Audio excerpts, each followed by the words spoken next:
some tips for using the workout application on your Android device. So hello guys, welcome back to my YouTube channel. So you might have downloaded application like this home workout on your Android device from Play Store. So you can simply click on any one of those, and as this is the most popular one, so I'm simply gonna show you about this. So once you are inside your app, you can simply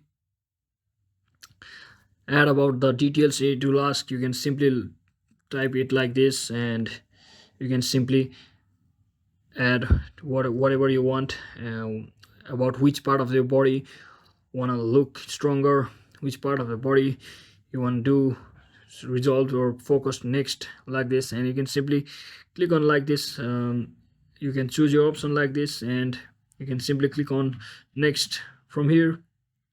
Once you click on completing this